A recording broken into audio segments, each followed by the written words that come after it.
Spoken ఇంగ్లీష్లో భాగంగా మరి యొక్క ఆసక్తికరమైనటువంటి ఒక ఎక్స్ప్రెషన్ మనము చూడబోతున్నాం. మీకందరికీ మరొకసారి నేను ఒక విషయాన్ని మీకు జ్ఞాపకం చేయాలనుకుంటున్నాను. ఏంటంటే స్పోకెన్ ఇంగ్లీష్లో అన్ని సందర్భాల్లో మనకి పెద్ద పెద్ద వాక్యాలు మాట్లాడవలసిన అవసరం ఉండదు. కొన్ని సందర్భాల్లో చిన్న చిన్న వాక్యాలు మాట్లాడాలి. అవి సందర్భానుసారముగా మాట్లాడాల్సిన అవసరము ఉంటుంది. అలాంటి పరిస్థితుల్లో కొంతమంది వాటిని మాట్లాడలేనటువంటి పరిస్థితుల్లో మనం చూస్తూ ఉంటాం.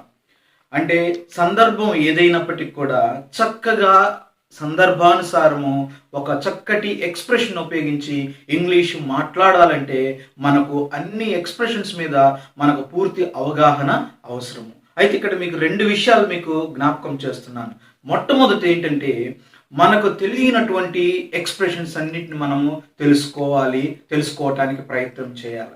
రెండవది ఏంటంటే తెలిసినటువంటి ఎక్స్ప్రెషన్స్ని తప్పకుండా ఎప్పుడు అవకాశం దొరికినప్పుడు అప్పుడు మనము మన సంభాషణలో భాగంగా మనం ఇతరులతో మాట్లాడేటప్పుడు వాటిని ఉపయోగించాలి. ఇవి రెండు కూడా క్రమంగా మనం చేసినట్లయితే క్రమేణా మన యొక్క ఇంగ్లీష్ ఫ్లూయెన్సీ అనేది బాగా ఇంప్రూవ్ అవుతుంది అనమాట. కాబట్టి తెలియనటువంటి ఎక్స్ప్రెషన్స్ని తెలుసుకోవాలి. ఆ ఎక్స్ప్రెషన్స్లో కొన్ని సందర్భాల్లో క్రొత్త పదాలు మనకు పరిచయం అవుతాయి. ఆ పదాల యొక్క అర్థాలు తెలుసుకొని వాటిని మనం ఉపయోగించినట్లయితే వాటి మీద మనకి పట్టు వస్తుంది. కాబట్టి ఈరోజు మీకు ఒక చిన్న ఎక్స్ప్రెషను చాలా ఆసక్తికరమైనది, చాలా పవర్ఫుల్ ఎక్స్ప్రెషన్.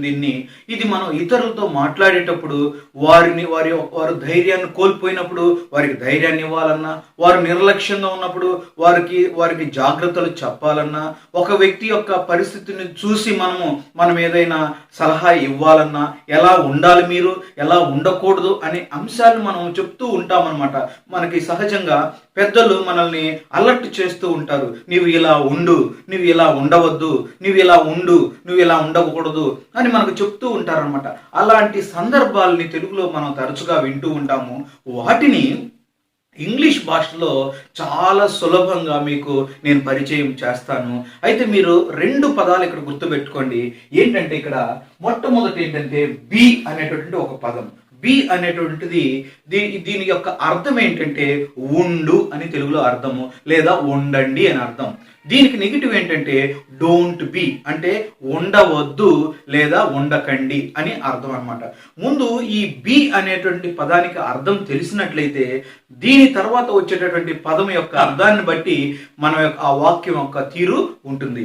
ఈ బి అనే పదం తర్వాత ఒక యాడ్జెక్టివ్ అనేటువంటి ఒక పదాన్ని కనుక మనం చేర్చినట్లయితే అది ఒక చిన్న ఎక్స్ప్రెషన్ అయిపోతుంది. ఫర్ ఎగ్జాంపుల్ ఇక్కడ బి అనే పదం తర్వాత నేను ఒక యాడ్జెక్టివ్ని పెడతాను.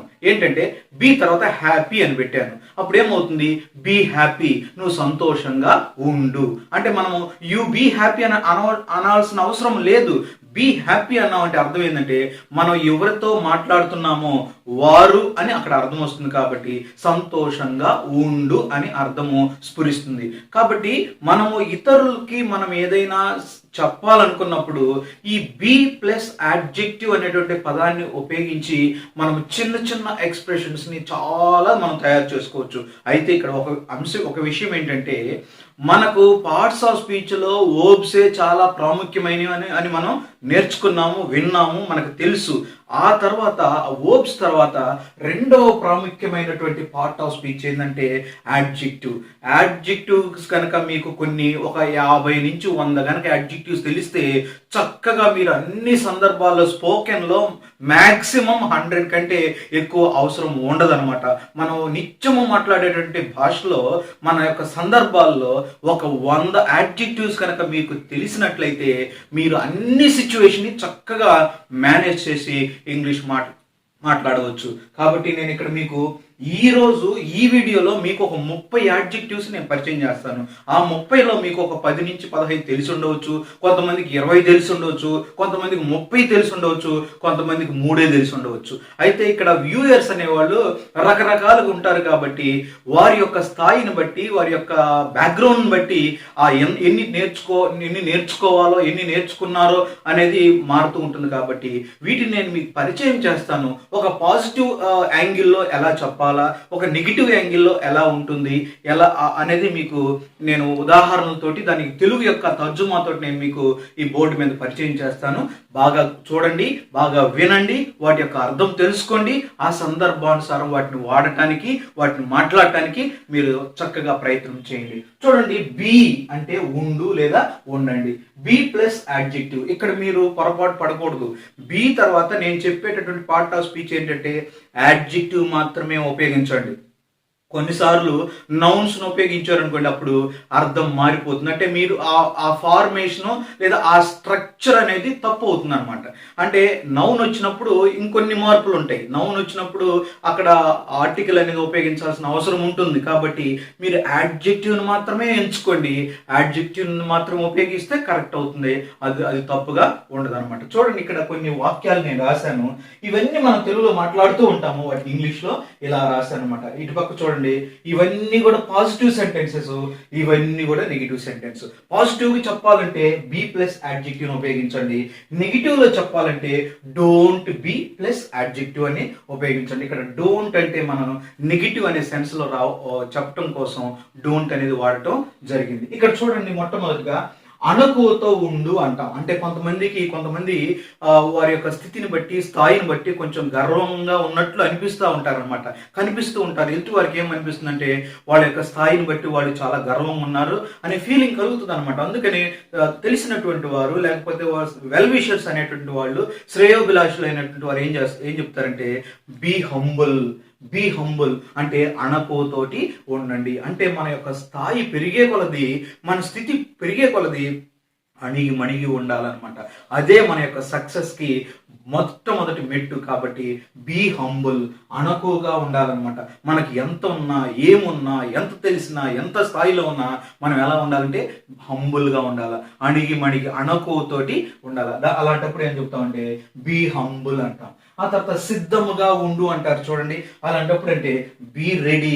ఒకవేళ పరీక్షకు పోతున్నాం అనుకోండి, బీ రెడీ. ఒకవేళ బయటకు వెళ్ళాలనుకోండి, మీ ఫాదర్, మీ మదర్ లేదా మీ బ్రదర్, మీ సిస్టర్ చెప్తుంటారు, నేను చెప్తాను, నేను ఫోన్ చేస్తాను, నువ్వు బీ రెడీ అని చెప్తుంటారు. సిద్ధంగా ఉండు. ఆ తర్వాత జాగ్రత్తగా ఉండు అని చెబుతారు. అప్పుడు ఏమనాలా? Be careful అనాలన్నమాట. నిజాయితీగా ఉండు, బీ ఆనెస్ట్. ఆ తర్వాత స్నేహంగా ఉండు. ఒక కాలేజీలో ఒక స్టూడెంట్ జాయిన్ అయ్యాడు అనుకోండి, అప్పుడు తల్లిదండ్రులు చెప్తారు, మీ క్లాసులో ఉన్నటువంటి విద్యార్థులందరితోటి ఎలా ఉండాలా? Be friendly. ఎవరితో శత్రుత్వం వద్దు, ఎవరితో ద్వేషం వద్దు, ఎవరితో వైరం వద్దు. Be friendly. సంతోషముగా ఉండు. ఒకవేళ బాధలో ఉన్నారనుకోండి, వాళ్ళకి ఏం చెప్తామంటే బీ హ్యాపీ అని చెప్తాం అనమాట. ఆ తర్వాత ప్రేమగా ఉండు, బీ అఫెక్షనేట్. అంటే మన తోటి వారితోటి, మన పొరుగు వారితోటి మనం ఎలా ఉండాలా? అఫెక్షనేట్గా ఉండాలి. Be affectionate. మనం ఇతరులతోటి ప్రేమగా ఉంటే వారు కూడా మన పట్ల ప్రేమగా ఉంటారని చెప్పడం కోసం చెప్తాం. విధేయతగా ఉండు, బీ ఒబీడియంట్. స్టూడెంట్స్కి తల్లిదండ్రులు చెప్తారు, మీ కాలేజీలో లేదా మీ స్కూల్స్లో మీ గురువులకి మీరు ఎలా ఉండాలా? విధేయతగా ఉండు, బీ ఒబీడియంట్ అని చెప్తారనమాట. ఆత్మస్థైర్యంతో ఉండు. పరీక్షకి వెళ్తున్నావు కదా, చదువుకున్నాయన్ని వస్తాయా, పరీక్షలో రావా అని భయపడద్దు. Be confident. ఆత్మస్థైర్యంతో ఉండు అని చెప్తారనమాట. అదేవిధంగా ధైర్యంగా ఉండు.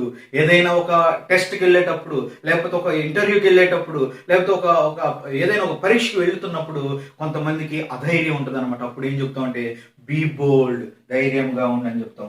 ఆ తర్వాత నిరీక్షణతో ఉండు అనమాట. ఎగ్జామ్స్ రాశారు, రిజల్ట్స్ కొద్ది రోజుల్లో రాబోతున్నది, అప్పుడు వీళ్ళకి టెన్షన్ మొదలవుతుంది అనమాట. పాస్ అవుతానా, ఫెయిల్ అవుతానా, మంచి గ్రేడ్ వస్తుందా రాదా, మంచి ర్యాంక్ వస్తుందా రాదా. ఇలాంటి పరిస్థితులు ఏం చెప్తామంటే మనము బీ హోప్ఫుల్, నిరీక్షణతో ఉండు. తర్వాత సహనముతో ఉండు. ఇతరులను మనం డీల్ చేసేటప్పుడు మనం ఎలా ఉండాలంటే బీ పేషెంట్. ఏంటి? Be patient. పేషెంట్ అంటే అది నౌన్ కూడా ఉంది. పేషెంట్ అంటే రోగి అని అర్థం కూడా వస్తుంది, కానీ ఇక్కడ యాడ్జెక్టివ్ కూడా పేషెంట్ అని గుర్తుపెట్టుకోండి. అనుకూలంగా ఉండు అంటే ఎప్పుడు కూడా నీకు నువ్వు అనుకూలంగా ఉండంటే ఏంది, నువ్వు పాజిటివ్గా ఉండు అంటే అననుకూలంగా వ్యతిరేకంగా నువ్వు ఆలోచన చేయొద్దు అనే సందర్భంలో ఏం చెప్తావు అంటే బీ పాజిటివ్ అని చెప్తాం అనమాట. ఆ తర్వాత సహకారముగా ఉండు అంటే నీవు మీ తల్లిదండ్రులకి లేదా బ్రదర్స్కి సిస్టర్స్కి ఎవరైతే మీ గ్రూప్లో ఉన్నారో ఒక టీంలో ఒక ప్లేయర్గా ఉన్నావు అనుకోండి, బీ కోఆపరేటివ్ అందరితోటి సహకారంగా ఉండు. ఆ తర్వాత మర్యాదగా ఉండు, బీ పొలైట్ ఇతరులతో నడుచుకునేటప్పుడు ఎలా ఉండాలా, బీ పొలైట్ అంటే ఆరోగెంట్గా ఉండకూడదు, అహంకారిగా ఉండకూడదు, గర్విష్ఠగా ఉండకూడదు అనే సెన్స్లో మనం ఏం చెప్తామంటే పాజిటివ్ లక్షణం బీ పొలైట్ మర్యాదగా ఉండు. ఉండు ఉండండి అనే అర్థంలో ఇవన్నీ మనం ఉపయోగిస్తాం. నేనైతే ఇక్కడ ఒక 15 రాశాను పాజిటివ్లో, మీరు ఇంకో 15 లేదా 30 తయారు చేసుకొని మీరు వాటిని అన్నింటినీ ప్రాక్టీస్ చేయండి, వాటిని ఉపయోగించండి. పాజిటివ్లో ఏం ఉపయోగించాలో మీరు అలా ఉపయోగించండి. ఇక్కడికి వచ్చే ఈ రెండో భాగంకి వస్తే డోంట్ బి ప్లస్ యాడ్జెక్టివ్ అంటే ఇక్కడ ఉండవద్దు, ఉండకండి, ఇది సరి అయింది కాదు, ఇది సరైన పద్ధతి కాదు అని మనం ఇతరుల్ని మనం అలర్ట్ చేస్తాం అనమాట. అప్పుడు ఇలాంటివి ఉపయోగిస్తాం. చూడండి, కఠినముగా ఉండవద్దు, డోంట్ బి స్ట్రిక్ట్, కఠినముగా ఉండవద్దు అని అనమాట. నిర్లక్ష్యముగా ఉండవద్దు అంటే నీవు నీ ప్రిపరేషన్లో కానీ లేదా నీవు డ్రైవింగ్ చేసేటప్పుడు కానీ నువ్వు ఏదైనా పని చేసేటప్పుడు కానీ నిర్లక్ష్యంగా ఉండవద్దు, డోంట్ బి నెగ్లిజెంట్. అవిధేయతగా ఉండవద్దు, తల్లిదండ్రుల పట్ల, గురువుల పట్ల, పెద్దవారి పట్ల అవిధేయతగా ఉండకూడదు, డోంట్ బి డిసోబీడియంట్. అసహనముగా ఉండవద్దు, డోంట్ బి ఇంపేషెంట్. ఎవరైనా ఏదైనా చెప్తున్నప్పుడు శ్రద్ధగా విను, అంతేగాని నీ యొక్క అసహనాన్ని వ్యక్తం చేయకూడదు. నీకు సహనం అనేది ఉండాలంటే డోంట్ బి ఇంపేషెంట్. వేషధారిగా ఉండవద్దు, లోపల నీ హృదయంలో ఏమున్నదో అదే చెప్పు, అదే చెయ్యి. అంటే మనసులో ఒక మాట, బయటకు ఒక మాట, చెప్పేది ఒకటి, చేసేది ఒకటి. అలాంటి వారిని ఏమంటారంటే వేషధారి లేదా కపటంగా ఉండేవారు. డోంట్ బి హిపోక్రిటిక్ అంటాం. దురాశగా ఉండవద్దు, డోంట్ బి గ్రీడీ. మనకు ఆశ, మనకు కావాల్సిన వరకు చాలు, అంతేగాని ఇతరులది మనం పొందుకోవాలా, ఇంకా ఇంకా ఎక్కువ మనం తెచ్చుకోవాలా, సంపాదించాలని అని దురాశ ఉండవద్దు అంటున్నాం. ఆ తర్వాత పిరికితనంతో ఉండవద్దు. కొంతమందికి ధైర్యం లేదనుకోండి, భయపడిపోతారు, వణికిపోతూ ఉంటారు. అలాంటి వారికి ఏం చెప్తారంటే డోంట్ బి టిమిడ్ అంటే పిరికితనంతో ఉండవద్దు. అమర్యాదగా ఉండవద్దు, డోంట్ బి ఇంపొలైట్. మనం పొలైట్ అంటే మర్యాదను తెలుసుకున్నాం, డోంట్ బి ఇంపొలైట్. ఇంపొలైట్ అంటే అమర్యాద. అజాగ్రత్తగా ఉండవద్దు. నువ్వు చేసేటప్పుడు ఏ పని చేసేటప్పుడైనా ఎలా ఉండాలా, జాగ్రత్తగా ఉండాలా, డోంట్ బి కేర్లెస్, అజాగ్రత్తగా ఉండకూడదు. మూర్ఖంగా ఉండవద్దు. కొన్నిసార్లు కొంతమంది పిల్లలు తల్లిదండ్రులు ఏదైనా చెప్పారంటే అది వినరు. వాళ్ళు ఏది కావాలనుకుంటారో, ఏది పొందుకోవాలనుకుంటారో దాని మీద పట్టుబట్టి ఉంటారు, దాని మీద చాలా చాలా గురి పెట్టి ఉంటారు. వాళ్ళని ఏమంటారంటే మూర్ఖులు అంటారు. అందుకని డోంట్ బి ఫూలిష్, అలా మూర్ఖంగా చెప్పిన మాట విననటువంటి పరిస్థితుల్లో, వినకూడనటువంటి పరిస్థితులు ఉండవద్దు అంటున్నారు. ఆ తర్వాత మొండిగా ఉండవద్దు, డోంట్ బి అడమాంట్. ఇది వద్దు నాయన, ఇది చెయ్యి, ఇది నీకు మంచిది కాదు, ఇది నీకు మంచిది అని చెప్పినా కూడా వారు వినలేనటువంటి పరిస్థితుల్లో మనం చూస్తాం. అలాంటి వారిని ఏమంటారంటే అడమాంట్ అంటే మొండోళ్ళు. వాళ్ళు పట్టిందే పట్టు, వాళ్ళు కావాలనుకునేదే సాధించాలని ప్రయత్నిస్తారు. అట్లాంటి వారిని ఏమంటారంటే అడమాంట్స్ అంటారు అనమాట. ఆ తర్వాత చూడండి, ఈర్ష్యగా ఉండవద్దు. కొంతమంది పిల్లలకి, విద్యార్థులకి వారికంటే ఎక్కువ మార్కులు వాళ్ళ స్నేహితులకో వాళ్ళ క్లాస్మేట్స్కి వస్తే వీళ్ళు తట్టుకోలేరు అనమాట. వీళ్ళకి ఎంతో బాధ, హృదయంలో ఎంతో వేదన అనమాట. ఎందుకు నాకంటే ఎక్కువ వచ్చినాయి అని ఆ ఈర్ష్య పడతారనమాట. అంటే వీళ్ళకంటే ఎక్కువ వాళ్ళకి ఏదైనా ఉన్నా, అది మార్కు కావచ్చు, మరొకటి కావచ్చు, ఇంకోటి ఏదైనా వచ్చినా కూడా ఈర్ష్య పడతారనమాట. అది మంచి లక్షణం కాదు. అప్పుడు ఏం చెప్తామంటే డోంట్ బి జెలస్, అసూయ పడవద్దు, ఈర్ష్య పడవద్దు అనమాట. సోమరిగా ఉండవద్దు. ఎగ్జామ్ దగ్గరకు వస్తున్నప్పుడు బాగా చదువుకోవాలా, ఉదయాన్నే లేవాలా, 4 o'clock 5 o'clock లేచి చక్కగా కష్టపడి చదువుకొని పరీక్షకు బాగా సిద్ధపడి వెళ్ళాలన్నమాట. కానీ పరీక్షలు రేపు లేదు ఎల్లుండి ఉన్నా కూడా ఉదయాన్నే 8 గంటలకు నిద్ర లేచారనుకోండి, అప్పుడు తల్లిదండ్రులు ఏమంటారు, డోంట్ బి లేజీ అంటారు అనమాట. ఆ తర్వాత చూడండి, అనైతికంగా ఉండవద్దు అంటే డోంట్ బి ఇమ్మోరల్ అంటే నీతి నియమాలన్నీ మనం పాటిస్తూ ఉండాలన్నమాట. ఇమ్మోరల్ అంటే నీతి నియమాలు పాటించకుండా ఉన్నాం అనుకోండి, ఇమ్మోరల్ అంటారు. అంటే డోంట్ బి ఇమ్మోరల్, అనైతికంగా ఉండవద్దు, విలాసవంతంగా ఉండవద్దు. ఒక విద్యార్థి తన విద్యార్థి దశలో ఉన్నప్పుడు నేను 50,000 రూపాయల ఫోన్ మెయింటైన్ చేయాలా, నాకు కారు కావాలా కాలేజీకి వెళ్ళాలంటే, ఇట్లాంటి విలాసవంతమైన కోరికలు కోరుకుంటున్నాడు అనుకోండి, ఆ తల్లిదండ్రులు ఎంతో బాధపడి ఆ కుమారుడికో లేకపోతే ఆ కుమార్తెకి ఏం చెప్తారంటే డోంట్ బి లగ్జూరియస్, అంత విలాసవంతమైనటువంటి వస్తువులు మనకి అవసరం లేదు, అట్లాంటి జీవితం వద్దు అంటారు. Don't be luxurious. ఆ తర్వాత గర్వముగా ఉండవద్దు, డోంట్ బి ప్రౌడ్, గర్వముగా ఉండవద్దు, బీ హంబుల్, బీ సింపుల్, అలా చెప్తూ ఉంటాం. ఈ విధంగా మనము పాజిటివ్లో నెగిటివ్లో వాక్యాలు మనం మాట్లాడేటప్పుడు ఉపయోగించాల్సిన అవసరం వస్తుంది.